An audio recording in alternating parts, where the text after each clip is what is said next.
Welcome back. As we continue our study of the Gospel of Matthew, we are now entering our fourth week, and we are looking at the Gospel of Matthew and understanding how Matthew presents Jesus's earthly ministry, particularly through the lens of the Sermon on the Mount. So our goal is to kind of look at the Sermon on the Mount as we might think of it as an encapsulated form of the Gospel and the approach of storytelling to the gospel that Matthew is taking and telling his account of these events. So we're going to be continuing today with our study of the Sermon on the Mount, particularly looking at Matthew 6, beginning in verse 19 through verse 34. And so we're going to, before we get to those verses, we want to look back just briefly at some of the material we've covered to refresh us on the important points that we need to keep in mind as we look through how Matthew presents this particular teaching of Jesus in these coming verses. So one of the things that we've emphasized throughout all of the weeks is the Matthean contrast, as we've kind of labeled it here. And that is the contrast that shows up in some form or another throughout each of the sections of the Sermon on the Mount as Jesus teaches it, and then also as Matthew presents it. And essentially the Matthean contrast is that the logic that applies to this world that we're in falls apart whenever we try to apply that same logic to the world to come. And that the phrase that Matthew often uses in that is to refer to it as the kingdom of heaven. So the kingdom of heaven, the logic of this world fails to make sense when it's applied to the kingdom of heaven. And then the flip side of that coin, the inverse logic of that same statement, is that the logic of the kingdom of heaven is also incomprehensible whenever it's judged by this worldly criteria. So whenever we attempt to judge the things of the kingdom of heaven by any type of standard that makes sense in this world, it also becomes incomprehensible. And so essentially what we find in the Gospel of Matthew, and particularly in the teachings of the Sermon on the Mount, is this kind of divide that exists between this worldly and the otherworldly, between this present kingdom that we are taking part of, this earthly realm, and the kingdom of heaven that we are to take part of within our participation in Christ. And so that kingdom of heaven has already begun to invade our present realm, and that's where the teachings of Jesus and the Matthean community begin to make sense, is within that contrast of how do we live as members and citizens of this kingdom while we are still here in this earthly context. And so that's the Matthean contrast that comes out in all of these different sections that we've looked at so far. As a brief review, those sections we've covered are the Beatitudes, a critique of the law and how it's practiced, the critique of spiritual practices and instruction on spiritual practices, and then today we will look at wealth and worship. So we can look at each of these sections and then actually see how the Matthean contrast comes across in them. So in the Beatitudes, we get the contrast that is presented in the terms of those who need in this present realm, in this present world, will eventually become those who have in the kingdom of heaven. And so we have the example of those who hunger and thirst for righteousness. And so we have that imagery of the hunger and thirsting, the current hunger and thirsting that they have. And then in the kingdom, that hunger and thirsting will be fulfilled. So we have this, the contrast of those who are in need something and eventually becoming those who have in the kingdom. And that reflects our Matthean contrast of that the things that don't make sense in this present world eventually become fulfilled and become things that do make sense in the kingdom of heaven. We then have the critique of the law. In particular, it's a critique of the practice of the law. And so Jesus introduces this by saying, you have heard it said, and then introduces some principle from the law, from the Jewish law itself, or from kind of a general, we might say common sense type of law. And then he contrasts that with not just what the law says, but then actually what the law means, or what it is that the law was actually trying to get humanity to do. And so the example that we've, one of the examples we looked at is murder, that the law specifically says you should not murder, but as we discussed before, that actually the law has an intention, not just that you refrain from murdering anybody, it actually has the intention that you would consider your relationship with others, and that you would have healthy and wholesome relationships with others, and that you would recognize damaging actions and damaging mindsets that you have towards others. So the law actually isn't only concerned with whether or not you murder. The law is actually concerned with whether or not you hate somebody else as well. And then we have spiritual practices. This is kind of the hypocrite passage that we talked about last week. And that is that Jesus provides the contrast here of don't please people by the things that you do, by your religious or spiritual practices, but instead aim to please God. And so the way that that essentially works out in each of those instructions is don't do these things publicly, but instead try to do them privately. Try to do them in a way that it's revealed that clearly your intention and your focus is only on a concern for God, and not on a concern for reaping any type of physical, this worldly reward, because that reward will fail, or that reward will, you'll receive it here. And then in the kingdom of heaven, that reward will fail because, again, what makes sense in this world doesn't transfer over into the kingdom of heaven. And so we pick up then with this passage on wealth and worship. And I've used worship here broadly, kind of for the alliteration, which I realize is cheating. But wealth and worship, essentially the idea of wealth and service. How are we reflecting what things we worship and what things we serve with the wealth that we have, and how we're using our physical possessions? So we're going to look at this in two major sections as we go through the coming verses. The first is Matthew 6, verses 19 through 24. And so I want us to begin just by reading through these verses together, and then we'll pause and kind of go back and reflect on them a little bit. So here are our verses all together. Matthew 16, verse 19 through 24. And this is the New Living Translation. Don't store up treasures here on earth, where moths eat them and rust destroys them, and where the thieves break in and steal. Store your treasures in heaven, where moths and rust cannot destroy, and thieves do not break in and steal. Wherever your treasure is, there the desires of your heart will also be. Your eye is like a lamp that provides light for your body. When your eye is healthy, your whole body is filled with light. But when your eye is unhealthy, your whole body is filled with darkness. And if the darkness that you think you have is actually, if the light that you think you have is actually darkness, how deep that darkness is. No one can serve two masters, for you will hate the one and love the other. You will be devoted to one and despise the other. You cannot serve God and be enslaved to money. So there's kind of three basic Matthean contrasts that emerge here. The first is don't store up treasures on earth, but instead store up treasures in heaven. So that's the direct contrast that we've been presenting all along, a direct contrast between heaven and earth. The second is a little less clear as far as how it fits into that contrast of the earth versus heavenly, but the contrast itself is still there. And that is the contrast of how an unhealthy eye darkens the whole body. So we'll talk about how the eye functions in the ancient mind and what this actually means here in just a minute. But essentially, we can start with the idea here that the healthy function of the eye involves light and the production of light, and then filling the body with light. And so we have this contrast between what is considered the healthy function of the eye and the contrast of what is the unhealthy eye that actually leads to the whole body, the whole person being darkened. And instead of giving light, it actually produces darkness. So we have that contrast of what it's supposed to do versus what it does. And then we have the contrast between the two types of masters that are served, that one cannot serve both God and money, God and mammon, as we'll talk about that in just a moment. And so we kind of see that the mammon, the physical possessions comes to represent the physicalness, the physicality of our present life, versus the serving of God, which points us towards service in the kingdom of heaven.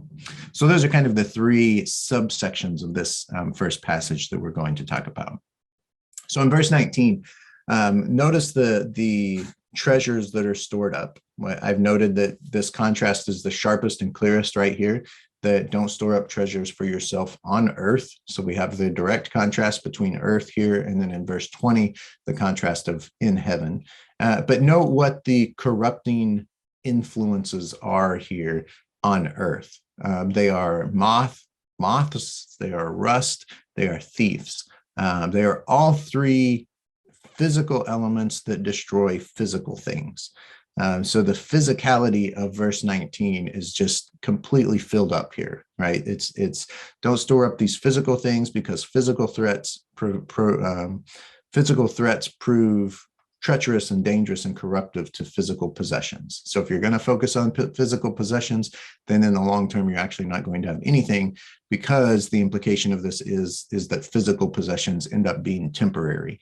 No matter what you have here on earth, even if we don't take into account the idea of heaven and treasures in heaven and all of that, if we were to say that humans were immortal and you could live forever, anything that you possessed and had on earth would come to an end because of these forces, because of insects and corruption and the breaking down of things and deterioration and rust and people stealing it and people destroying it. So no matter what you have on earth, it is by nature temporary, physically temporary, because it will in some way break down and lose its current form. So the idea here is to not worry about storing up physical things, because physical things are corruptible and they are temporary. But in contrast to that, we're encouraged in verse 20 then to instead focus on storing up our treasures in heaven. And note that what is said about treasures in heaven. Treasures in heaven cannot be destroyed by moths and rust, and thieves cannot break in and steal your treasures in heaven.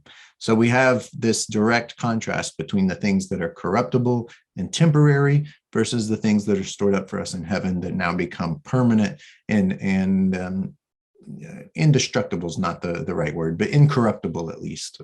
So they can't be attacked by these physical elements. The physical things that can destroy your physical treasures have no power to destroy the things that are in heaven. So we get that very sharp contrast between the logic of this world and the things that corrupt in this world don't hold that same power in the kingdom of heaven. And then we get the ending here that wherever your treasure is, there the desires of your heart will be also.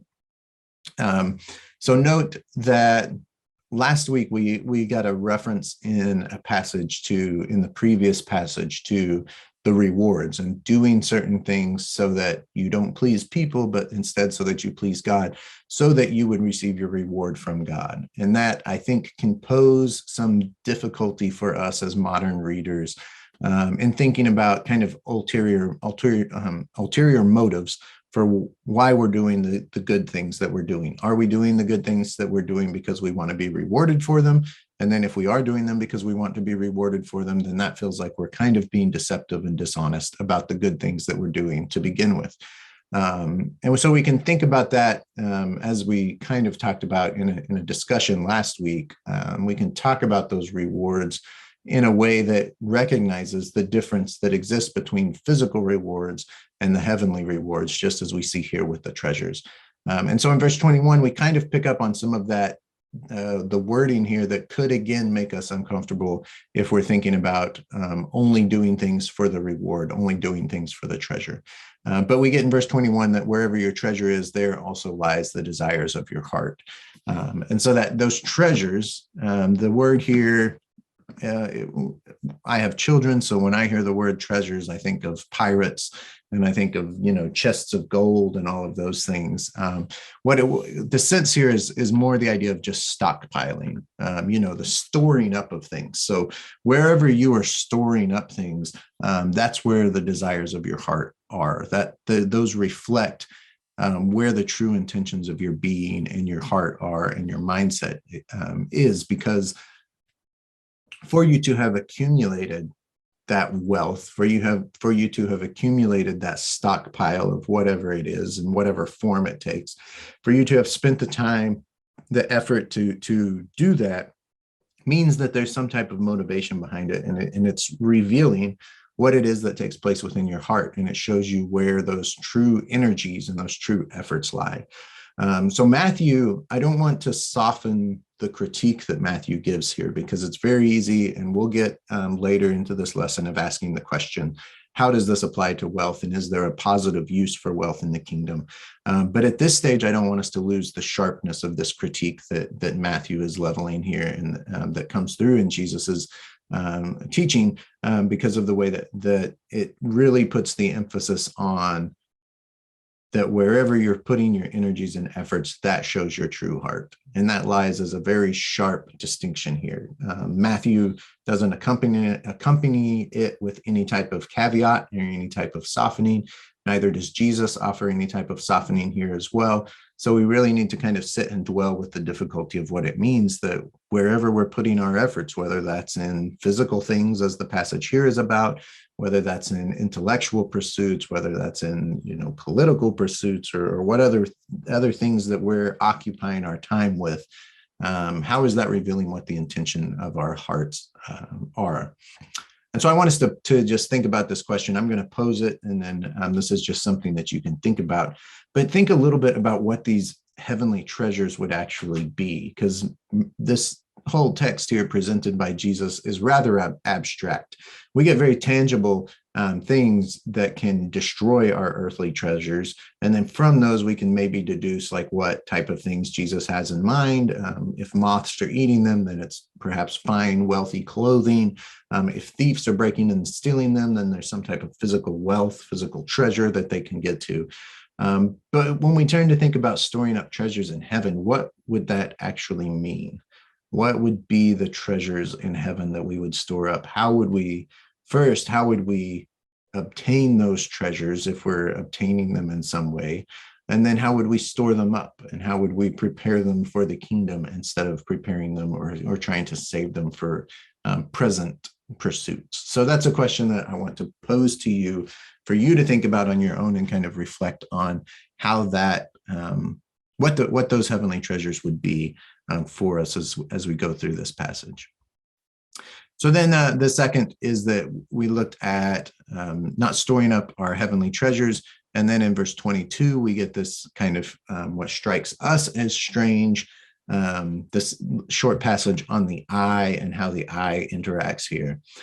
So the passage is that your eye is a lamp that provides light for your body. So to pause just briefly, the ancient view of the eye, as at least in the common kind of, the common folk view of the eye, was that we as moderns think of the eye scientifically as a lens that light passes through.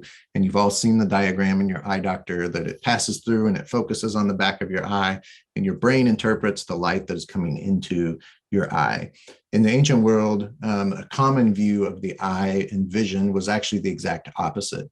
And that is that the world we live in is actually complete darkness, but that out of our eyes shine light. And so that wherever we look, we can see what we're looking at only because our eyes are shining out the light that makes it visible for us to see them. So in that way, the opening line of this phrase makes a lot of sense to an ancient audience, that your eye is like a lamp. So it's picking up on this idea that the eye actually sends out the light that you see.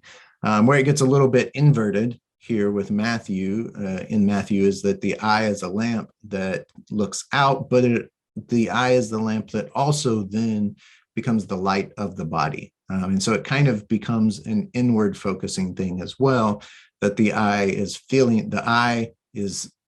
exuding the light that is outside. And so for there to be light outside, there has to be light inside that is filling the body as well.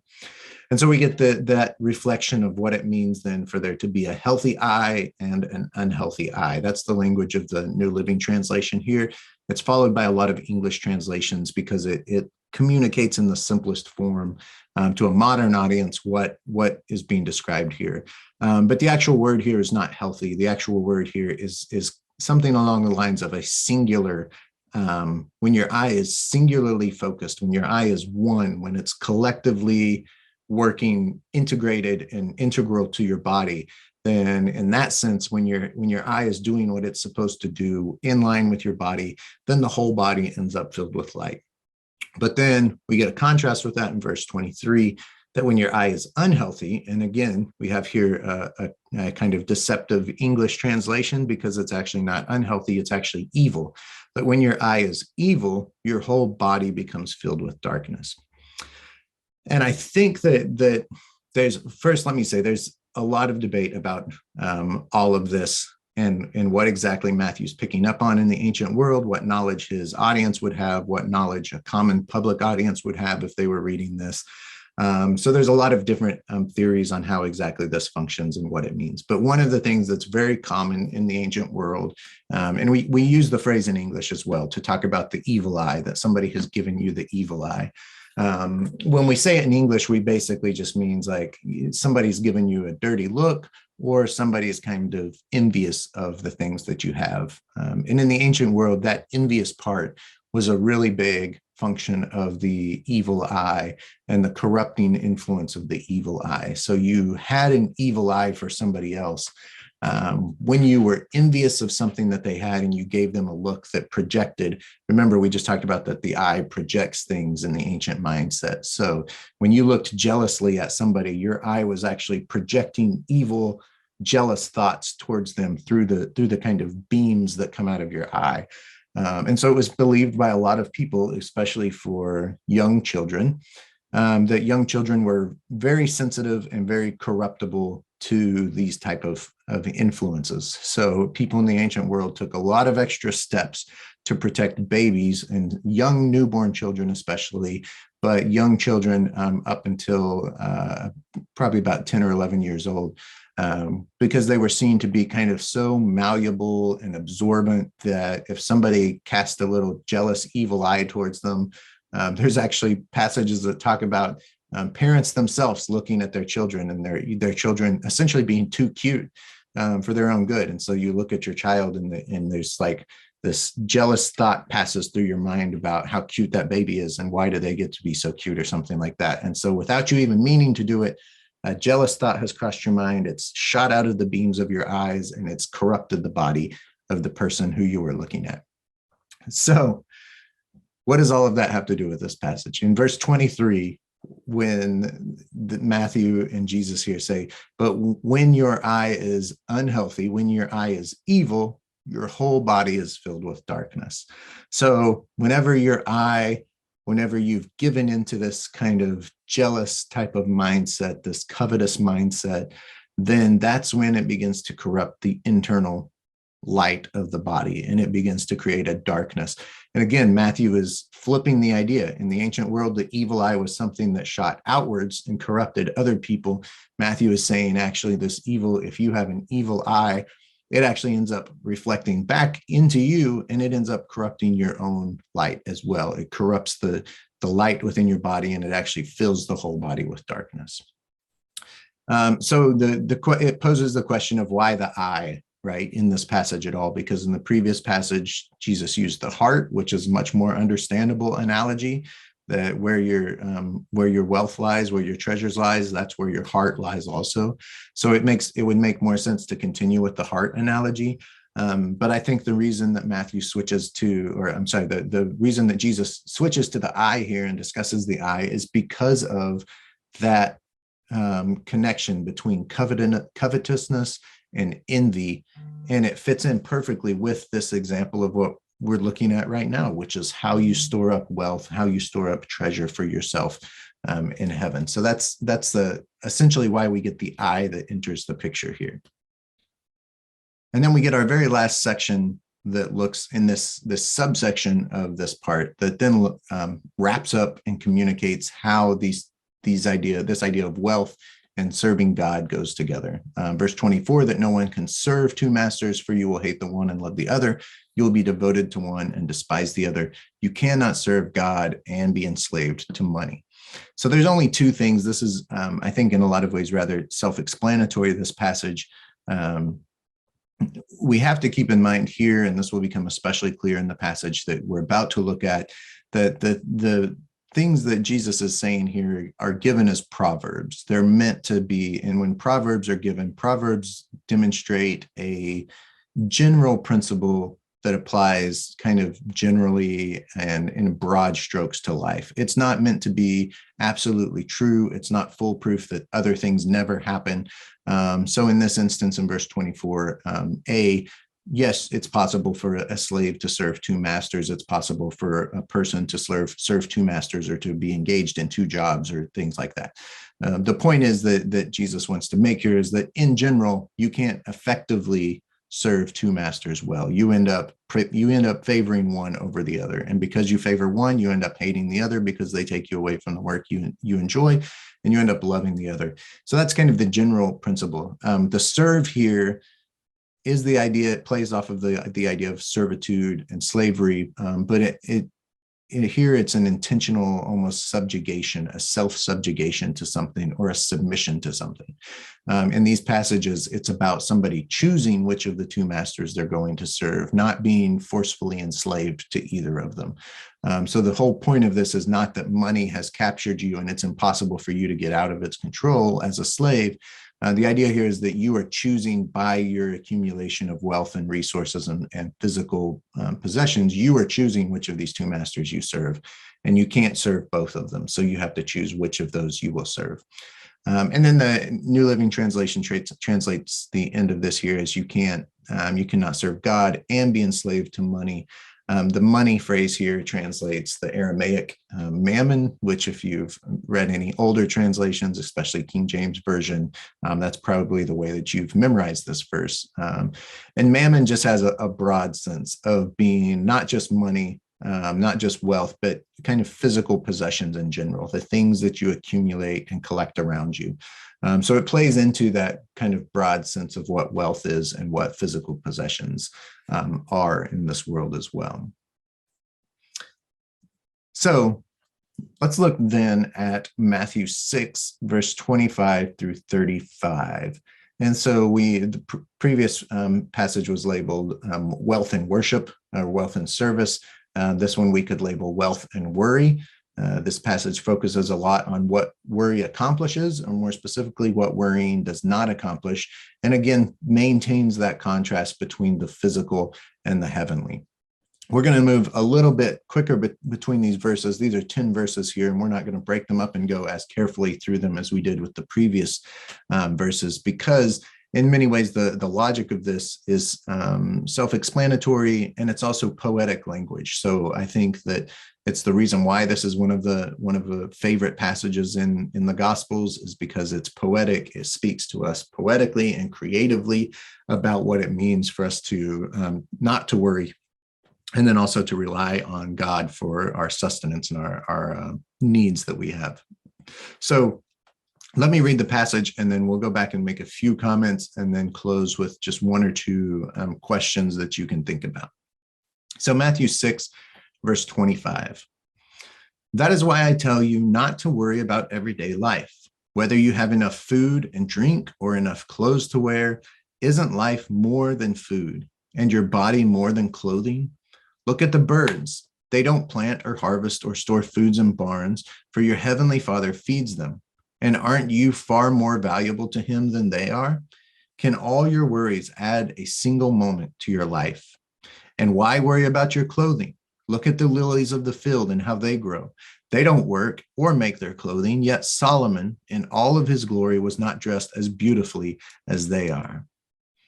And if God cares so wonderfully for wild flowers that are here today and then thrown into the fire tomorrow, he will certainly care for you.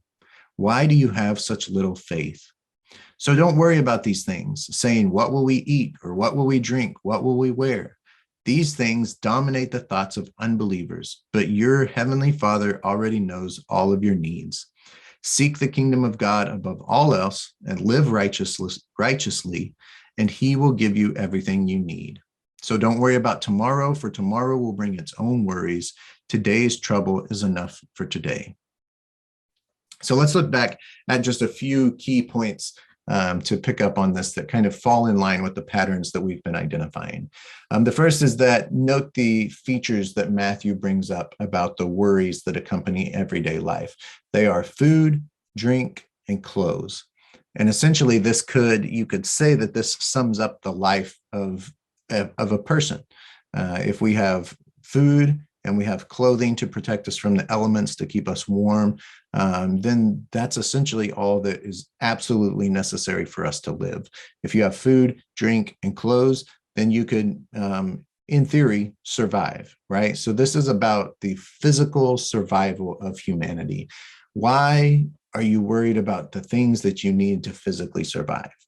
And then Jesus gives us this explanation in Matthew here of that, isn't life more than food, and isn't your body more than clothing?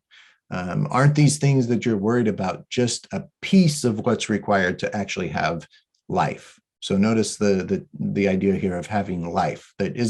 Aren't those things just a portion of it? That you could actually have food, have drink, have clothes, and you could be a living being, but you can actually not have life. But instead, aren't there more to that than just worrying about your food and worrying about how you're going to clothe yourself? And then we get these really poetic, as I mentioned, imagery, both in the birds and also then in the flowers of the field in the following verses as well. And the basic idea here is kind of a creation theology of, if we look out at the natural world around us, who these things don't worry about how they're going to provide for themselves. They don't store up extra food. They don't store up extra drink. They don't worry about whether they look appropriate or not. They simply exist. They simply trust that the things they need today are going to be provided today, and the things that they will need tomorrow are going to be provided tomorrow. And so essentially, Jesus gives us this really romantic imagery about how the birds and the flowers exist naturally without worry, to challenge us then to think about how we exist and to think about how our worry is accomplishing anything, if it is. And in verse 27, we get the answer to that question. Verse 27 is interesting because it takes a really practical shift. Everything to at verse 26 is kind of poetic and theoretical, philosophical even. And verse 27 takes a really practical shift and just says, if the birds don't worry, that's great. Look at them. They're a good example. But then verse 27 says, actually, what would you accomplish? If you want to talk about the practical aspects of it, what does worry actually accomplish for you? It doesn't accomplish anything. In verse 28, if you worry about clothing and clothing your body and where you're going to get the clothes, has worry itself actually produced any of that for you? Has it actually given you clothes? Does it actually produce and give you food and drink? The answer is no. But if we look at the flowers of the field, they don't worry. And look at how much God has provided for them. Look at how much God has given to them. So we get a really practical aspect in verse 27 and 28 on posing the kind of opposite side of the trust idea, and that is to think about the practical aspect of what does worry actually accomplish, if anything.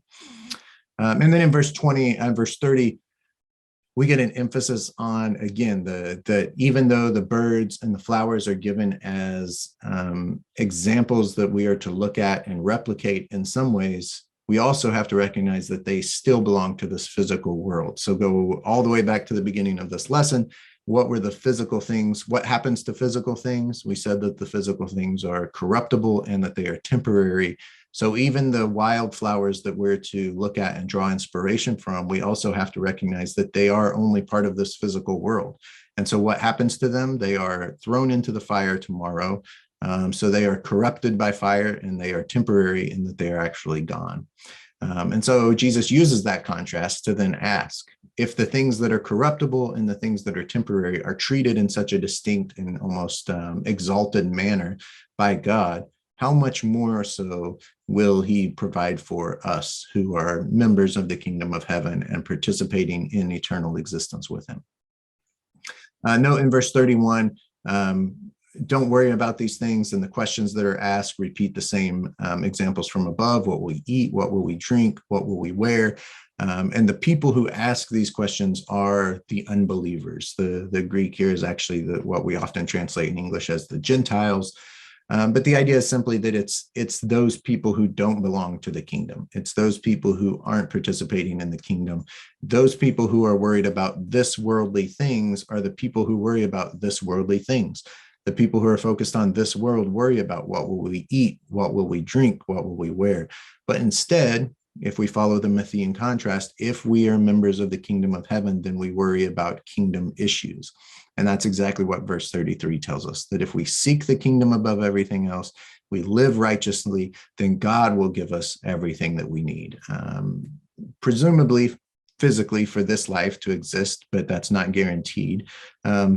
But recognizing that the physical and the kingdom are distinct, that we have the assurance that in the kingdom, at least, we will have everything we need. And the physical aspect, there's hints that God provides that in every situation. But again, we talked about the proverbial nature of this instruction, that we can think of plenty of examples in our own life, from the birds to the flowers of the field that even in this passage are admitted are thrown into the fire. So they obviously don't have everything they need provided for them all the time. And the same is true for faithful servants of God, that there are numerous examples in Scripture. There are numerous examples throughout Christian existence, Christian history, and throughout just our own lives as well, where we have seen that the physical side of existence doesn't always work out perfectly for those who are faithful to the call of the kingdom. And it's not supposed to. That's what Matthew is drawing our attention to here, is that despite whatever happens in the physical realm, we as members of the kingdom know that God will provide ultimately everything we need as members of that kingdom. And so we end with that exhortation in verse 34. So don't worry about tomorrow, for tomorrow will bring its own worries. Today's troubles are enough worries, enough trouble for today. So I want to pose just a quick question for you to think about as you reflect on these passages, and that is, how does this section relate to the Lord's Prayer? So we mentioned previously that we, in our study, skipped over doing an in-depth study of the Lord's Prayer, but I want you to look back on it in your own time and reread through it and think about, how does this instruction about worrying about your daily needs today and your needs of the future, how does that relate to the call to be a member of the kingdom? And then how is that reflected in this section here in Matthew 6 as well? And then one other example, one other question I want you to think about is that we looked at critiques of the law and practice of the law, but how does Jesus present what we might call a community rule? How does Jesus present a pattern for living and a way of living without recreating that law? How does Jesus avoid falling into kind of the same traps that he's leveled against interpretations of the law before him? How is he able to tell his community how to live and how to participate with each other without falling into those same pitfalls of representing a law for people to follow? So that's our look at this section on Matthew that looks specifically at wealth and how we are to live in relationship to the wealth of this world, the possessions of this world, as members of the kingdom who are already members of the kingdom and living fully in the kingdom, yet still here living in this physical existence as well. So I hope as you go throughout the week that you'll think about those contrasts that exist between where you are putting your energies, where you are putting your efforts, and what that reveals about your own interests, your own heart, your own passions, and where that's illustrating how you are living either for the kingdom or for an interest that is oriented more towards this world as well. I hope that's reflective for you this week, and I hope you can spend a little bit of time asking yourself those questions in conversation with the Word.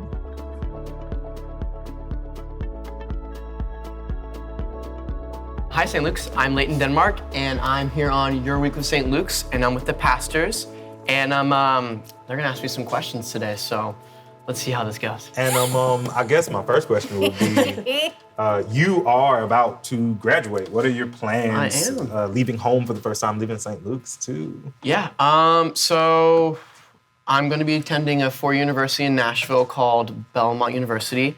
There's a couple other kids who've gone through the church who go there right now, so there's a little connection there. It's a Christian university, and the president is actually United Methodist pastor, Dr. Greg Jones. He has worked actually a lot with our current bishop, Ken Carter, so that's pretty cool. Studying commercial music there, so it's kind of like business. I'm not writing jingles for the O'Reilly commercial or anything like that, so more business behind the scenes, but I really look forward to the opportunity to mix kind of the Christian industry and the music, and then just how the business of all that and how that all comes together. So I'm pretty excited for that. So that's the next 4. Hopefully that continues to work out in the way that God wants it to. So yeah. Yeah, you talked a little bit with your plans to study music about how a lot of the Christian music you enjoy, you don't necessarily love the theology behind it, and how you want to kind of infuse theology that's well thought out and that you can get behind into that music. So I'm wondering, what have you learned at St. Luke's about faith that pushes you towards kind of doing that? So St. Luke's is a very, very accepting church. Wherever you come from, wherever you're going. We accept all of it. And that's been a big thing for me, because a lot of Christianity in, not necessarily the modern world, as Christianity has flowed through, it's very rigid almost sometimes. There's a set path through this. You go through Christ, you go through the Bible. And St. Luke's has offered to help me learn that it's not necessarily so rigid. Your faith journey is how you shape it and how you let it. You can take all these things into account. You can take the Bible. You can read your devotions, right? You can bring it all in. But the utmost way that it's your journey is you and unique is just letting it go, letting it happen. I've really realized through St. Luke's that God is that space between us, right? It's inside of us, also between us. Community. We're so big on discipleship and kingdom, and I've always kind of been like, oh yeah, lots of people, Orlando, cool, right? But you don't really understand it fully for me until you're there and you're at those events and you're with people and you realize I'm not worrying about anything else. There's nothing else that could cease what's going on, and that to me that's God. That's faith, because I've struggled with, okay, where's my sign of God? Where is my dove in the sky and all that? But St. Luke's has offered me, and that community has offered me that it's not necessarily a sign. It's me shaking hands with you. Mm-hmm. It's worship. It's being up here on the stage, it's playing guitar. It's looking out and seeing someone being moved by the message. And St. Luke's has really taught me that faith and worship and community is what God is, and that connection is sort of, for me, that's what St. Luke's has taught me so much. So a lot of the things that you're talking about are very central to your experience with this congregation. What are the elements of faith that you're going to take into another context with you? What is the discipline, the practice, what about you are you taking in the midst of that? I'm really big on worship, and that may be because I like playing guitar and I like playing instruments, and I sing a little bit when they ask me to. So I'm a big worship person, right? And I'm really big on how music and worship is an experience and not necessarily a rhythm. And that connection, that moment, right, that I necessarily feel when I'm in worship, right, is something that I hope that everybody can experience in their own personal way. Mm-hmm. It doesn't mean everybody, let's go play music, or you need to be on stage or something. But for me, when I'm in that moment, that worship, that's something that I hope that other people can experience themselves. But it's unique, I can't give the same thing to everybody. I can't, like I said, I can't replicate it for everybody because it's unique, but I hope that I can sort of bring that idea of that connection, that experience, rather than the rigid rhythm of something to people. That's what I want to carry on somewhat. Yeah. So you're kind of getting into some of this of how you feel with worship and music and things like that.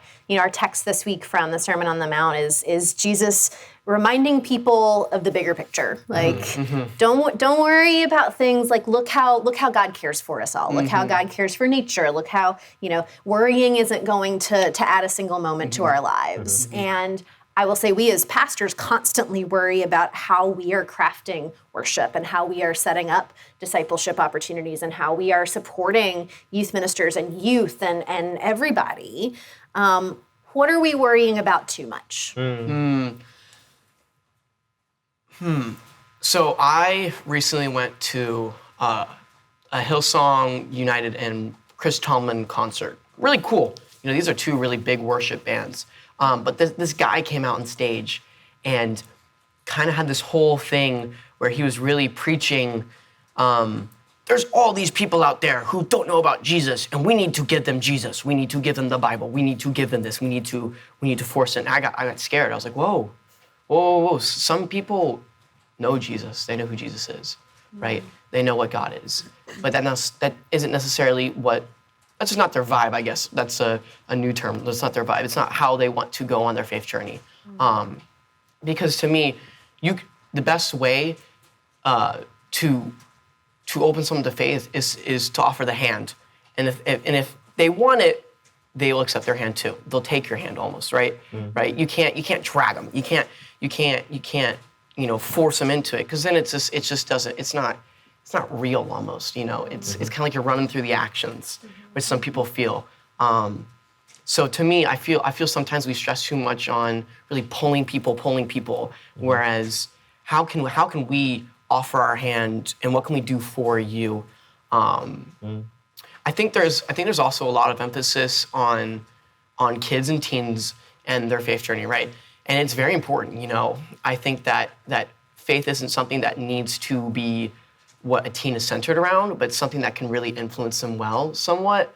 It's something that that can be a backbone. For me, it is a backbone. It is the most consistent part of my life, my faith and my church, which I'm so grateful for, especially as a high schooler who's battling getting community service and doing my clubs and graduating and all that such, right? But my consistency is faith. And so I think emphasis on teens and kids and their faith journey is important, but how we do it sometimes can be a little tricky, and I get a little critical of them sometimes. I'm sorry. Go for it. But I think that for kids, we try really hard to personalize it to them, rather than how can we let the faith journey go, and how can they almost craft it themselves? How can they, because that teaches people, okay, faith isn't something that I need to line up with, faith lines up with me. How can this journey be me, rather than what someone else is trying to produce out of me? So I think that, kind of letting it be molded by students, which can be tricky because, kids say, oh yeah, let's play more games, or blah, blah, blah, or, but kind of letting them be in the space and in the journey, and kind of observing how they interact somewhat, because I think actions always speak louder than words. And I think sort of viewing how kids act and interact, and what's positive and what's negative, for me is the best way to kind of personalize the relationship in worship, and their connection with God. One of the most powerful experiences for me that shaped me when I was about your age was that we actually came to our youth minister, and actually one of our most obnoxious youth actually was the one who spoke up first and said, we don't like what we're doing at youth group. Yeah. And we luckily had a youth minister who looked at it and said, okay, what do you want to do? Yeah. And out of that grew this worship service that happened every week that our whole church came to. That was led by youth, still is to this day. That was in 2001. And there's still a Wednesday night worship service that is planned and led by youth, that started because somebody goes, hey, I don't like this, and someone gave them the space to go, all right, so let's create something new. So I definitely resonate with the power that can be. Our text for this week also talks about how different elements of nature don't have to worry about today or tomorrow, because God takes care of them, right? And it's this passage that focuses on reliance on God and faith in God, right? And thinking about you being about to leave home for the first time, be on your own for the first time. Your world is about to expand. What are you worried about, and how are you keeping those things in perspective, and how are you leaning on God to help you navigate this thing? Man, I'm so sorry. I was going to ask that question because I've known you for so long, and you have been the most adult warrior of any child I have ever met, to the point where you have taught us adults what to worry about. I mean, I've appreciated it. I don't say that as a negative criticism. So I'm looking forward to you answering this question. Yeah. I mean, I get the some of the youth adult volunteers start calling me Papa. I act like an old man, 87-year-old man. I love it. I've heard it said that you're awesome. 83, actually. Yeah, Yeah, don't age yourself too quickly. 83 is probably it. 83 is a little better. Okay. Just tell me what the people say. Yeah, it's definitely interesting. I've moved a couple times. As a pastor's kid, you kind of, wherever the church decides you to go, you go, or the conference, sorry. But I've been at St. Luke's for 10 years now, and this is my home. I was born in South Florida. I've lived in Tampa. I've lived in Georgia, but this is my home. This is, like I said, it's my biggest consistency. And for me, leaving that It hasn't hit me as hard as I know it's going to hit me yet when I moved 2 states away in Tennessee. But I'm starting to kind of realize, whoa, this is big.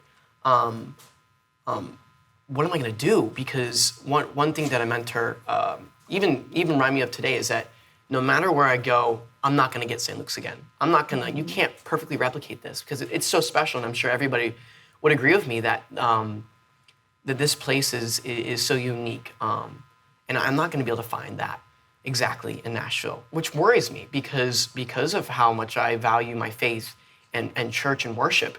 You know, what am I going to do? What am I going to become? But like you said, I can't worry about that. I worry about a lot of things. I have anxiety. I worry about things. It just happens.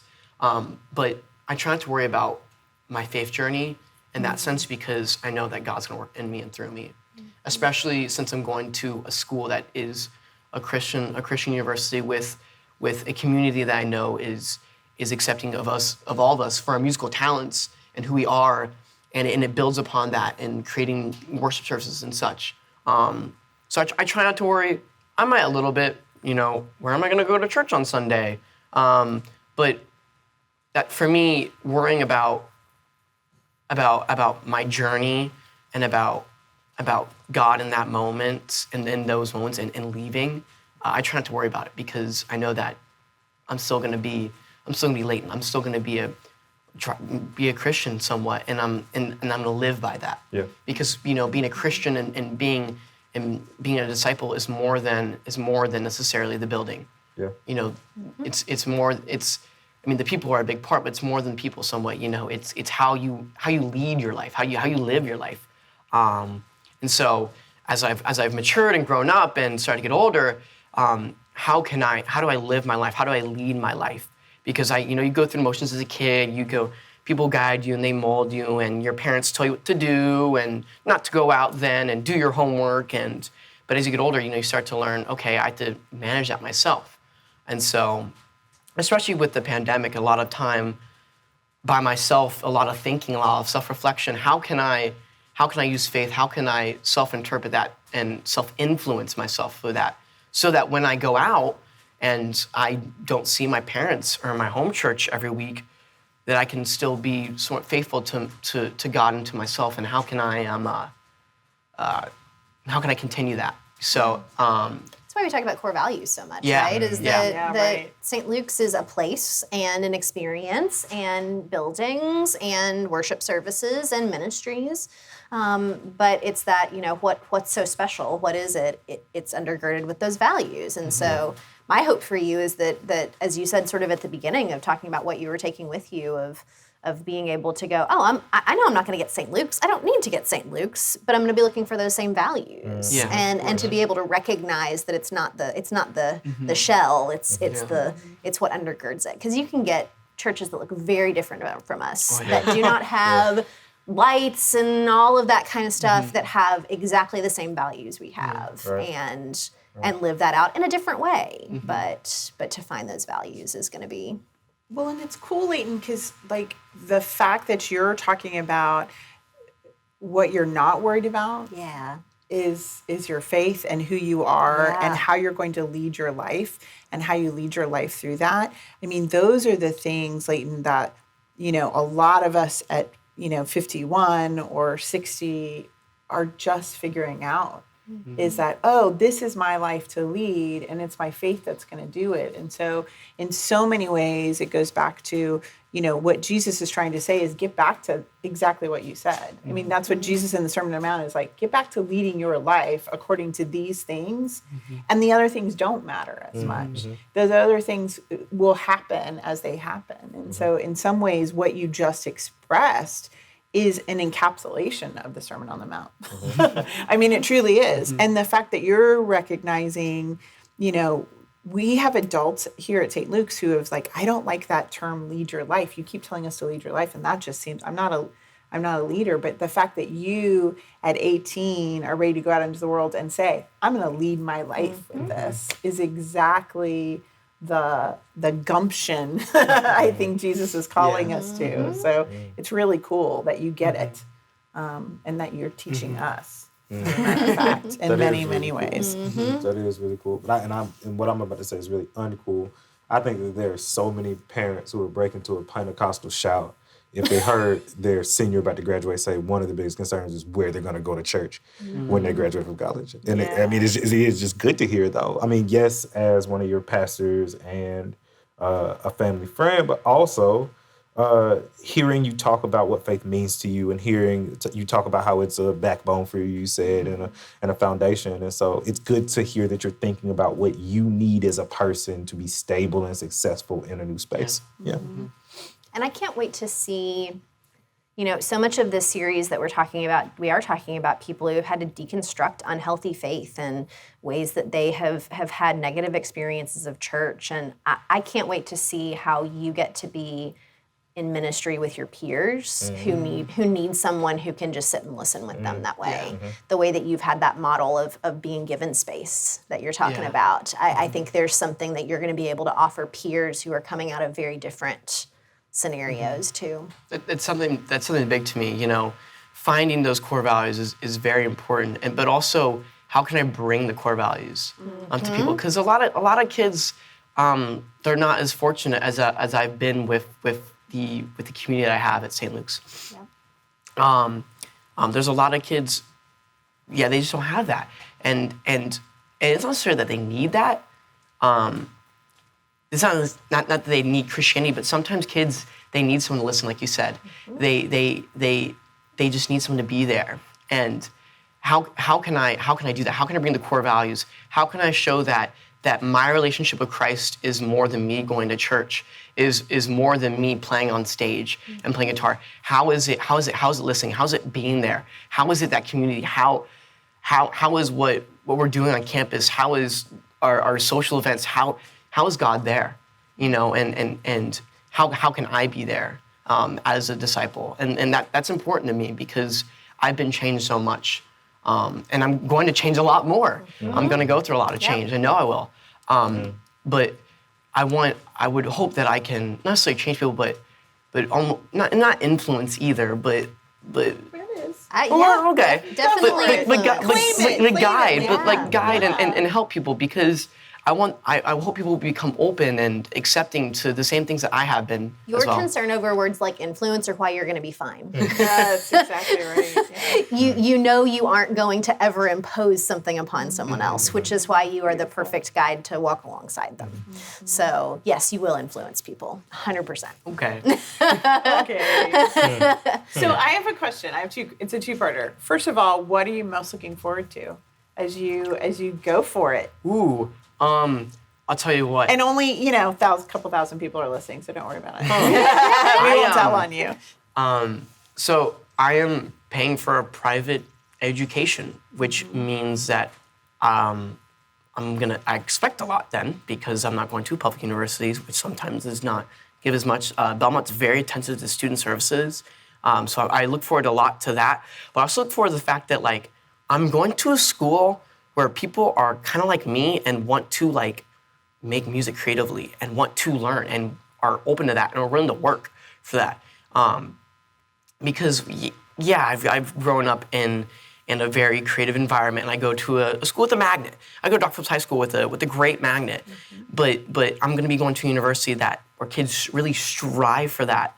I look forward so much to being able to hear what people have to offer. What can you play? What chord is that? What note is that? How did you tweak that plugin, or how did your band do that? And I look forward to how those creative aspects and aspirations come in, and how can I offer what I can? How can I bring those things together? I find that so many times people have these creative ideas that they diminish, or oh, it's not good enough, or I'm not ready to put it out, or it needs this and this and that. And sometimes I see and I go, well, maybe it needs this. Or maybe I can help you with that. Or maybe what someone else is doing and what you're doing can come together. How can that, be together as a project or someone? So I really like working with people's creative outputs, and I look forward to doing a lot of that in college.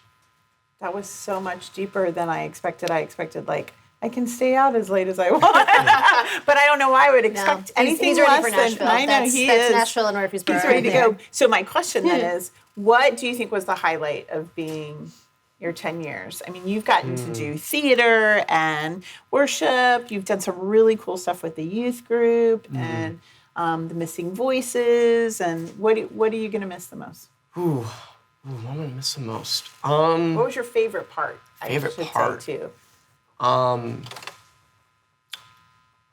Yeah, I've done a lot, and there's been a lot of fun times. I mean, the lock-ins, the mission trips. There's been a lot of fun. Sunday mornings, there's little moments that I've really enjoyed. But I think that what it really hit me is this Easter this year of getting back that community of I worked really hard to get that music down, and everybody else did too. There's all these singers and all these instrumentalists and all these people behind the scenes and y'all, and getting to see us all put all that work together and that creative output and seeing it all come together and getting to sit there and see my family and see my church family and see my dad and all of you and having that all come together, and that service to me was an accumulation of that's my favorite part is that moment of everything coming together and that creativity. I can't replicate what I feel when I play. When it's such a truly just great moment, I can't replicate that. I can only look forward to it. I can only experience it. Every moment's different, but I'd hope that it's all unified under worship and a connection to God in community. And that's what I want to bring with me as I go out is how can I bring that experience out to other people, because it's very unique and it's special to me, and I think it could be special to other people. So that's my favorite part is I think that Easter really accumulated that moment for me. That's awesome. That's awesome. As we all look, Lleyton, you need to close us out. You opened us up so well. Yeah, close us out there, buddy. Okay. What's your last final message to St. Luke's? My last final message to St. Luke's. Because we'll never see you ever again. Ever again. I'm never coming back. You are going straight to camp, though, right after graduation. Yes, right? I am. To Willis? Yes, I'm going to be a camp counselor there. I really look forward to that and working with the kids. That place is very special to me and my family. So it was something I didn't even think I was going to do. I finished the application basically the night before because I didn't think I'd be doing it, but I'm so grateful for the opportunity that I'm getting to go do that. So I guess my final somewhat message would be thank you, St. Luke's. You given me a space, an opportunity to be me and to grow. I can go through the motions. I can go to Sunday as much as I want. And then someone kind of used to be like that. Oh, I'm going to church at 8 a.m. with my dad because he's going to go preach a sermon. But it's grown into so much of I can become me and I can grow in that. And so I guess my message is just thank you. So thank you, St. Luke's, also for listening in and watching your week with St. Luke's. I'm Lleyton Denmark, and these are the pastors. So I hope you'll have a nice week.